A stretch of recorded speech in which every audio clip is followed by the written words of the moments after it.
Assalamualaikum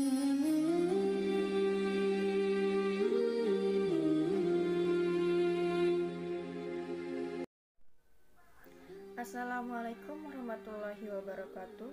Saya Karisma Rona Muspira, NIM A1B0191153, kelas Manajemen C.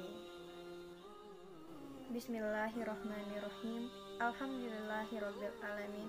Wassalatu wassalamu ala asrofil anbiya'i wal mursalin Sayyidina wa maulana Muhammadin wa ala alihi wa sahbihi ajma'in. Amma ba'du. Pertama-tama, marilah kita panjatkan puji syukur kita kepada Allah Subhanahu wa Ta'ala yang telah dan masih memberikan kita nikmat, sehingga dengan nikmat-nikmat itu kita dapat melaksanakan perintahnya dengan baik. Tak lupa salawat serta salam selalu tercurah limpahkan kepada junjungan kita Nabi Muhammad SAW. Dengan perjuangan beliau dan para sahabatnya, kita bisa merasakan manisnya iman dan indahnya Islam. Pada hari ini, saya akan menyampaikan kultum singkat tentang ikhlas. Ikhlas, dalam arti yang sering kita pahami, adalah melakukan sesuatu tanpa mengharapkan imbalan apa-apa. Pengertian ini memanglah sudah benar, tetapi hanya saja kurang tepat. Dalam agama, ikhlas berarti melakukan sesuatu karena Allah Subhanahu wa Ta'ala. Ikhlas sendiri mempunyai banyak dimensi dalam kehidupan kita, seperti ikhlas dalam bekerja, ikhlas dalam mengajar, ikhlas dalam beribadah, dan lain-lainnya. Contohnya, apabila kita memasukkan dalam konteks ibadah, maka ikhlas berarti melakukan ibadah hanya karena Allah, bukan karena hal yang lainnya, bukan karena ingin dipuji, bukan karena ingin terlihat soleh, tetapi semata-mata hanya karena Allah. Allah berfirman dalam Al-Quran surah Al-Bayyinah ayat 5, yang artinya, tidaklah mereka diperintahkan kecuali untuk mengikhlaskan agama untuknya. Ayat tersebut menerangkan kepada kita tentang berlakunya ikhlas dalam beragama. Agama apabila tidak dilandasi oleh keikhlasan dan kejujuran, maka akan runyang dan seolah tak berbekas. Orang sibuk mementingkan dirinya sendiri tanpa sedikit pun menempatkan agama dalam prioritas hidupnya. Fenomena ini mungkin sudah terjadi di sekitar kita, dan tanpa kita sadari, kita termasuk dalam arus masyarakat yang seperti itu. Na'udzubillahi min dzalik.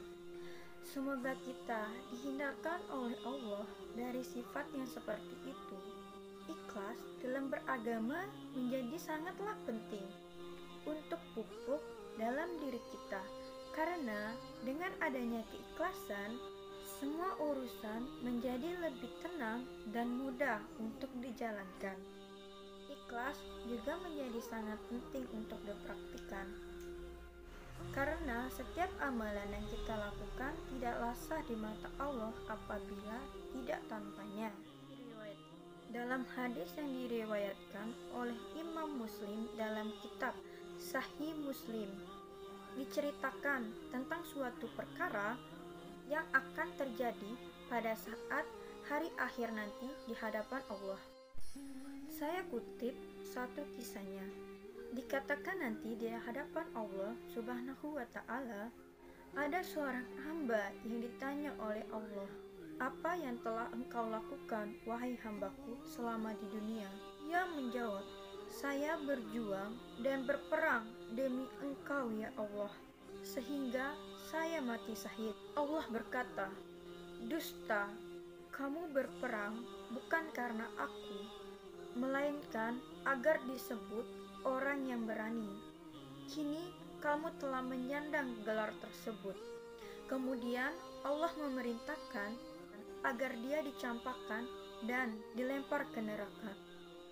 Kutipan hadis sahih tersebut adalah contoh orang yang melakukan ibadah dengan tidak ikhlas dan mengharap selainnya. Kisah ini menjadi tamparan keras bagi kita yang sering melakukan ibadah atau melakukan sesuatu bukan karena Allah. Semoga kita termasuk orang-orang yang Allah lindungi dari hal-hal seperti itu. Dalam beramal juga, ikhlas menjadi barometer sebesar apa pahala yang kita dapat. Semakin ikhlas seseorang, maka semakin besar balasan yang ia terima. Semakin murni karena Allah ia melakukan sesuatu, maka semakin bernilai amalan tersebut di sisi Allah Subhanahu wa Ta'ala. Nah, setelah kita memahami urgensi berlakunya ikhlas, maka hendaknya kita memupuk dan melatih diri kita untuk ikhlas dalam melakukan segala hal, sehingga apa yang telah Rasulullah syaratkan dalam hadisnya tidak terjadi kepada kita. Amin. Sekian kultum singkat dari saya tentang ikhlas, semoga bermanfaat bagi Anda semua. Lebih dan kurangnya mohon dimaafkan. Wabillahi taufiq wal hidayah. Wassalamualaikum warahmatullahi wabarakatuh.